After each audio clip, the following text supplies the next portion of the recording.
మాట నేర్పించేది అమ్మ, నడక నేర్పించేది అమ్మ, బాధ్యత కూడా నేర్పించేది అమ్మ, మన కోసం జీవితం మొత్తం త్యాగం చేసేది మన అమ్మ, భూమి కంటే ఎక్కువ భారం మోసేది మన అమ్మ.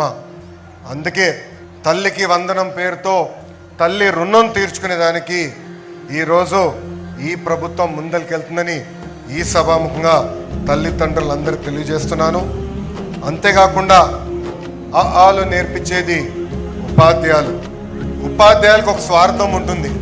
ఆ స్వార్థం ఏంటంటే వాళ్ళ చదువు చెప్తున్న పిల్లలందరూ బాగా మార్కులు రావాలి, అన్ని ర్యాంకులు కొట్టాలన్న స్వార్థం వాళ్ళలో ఉంటుంది.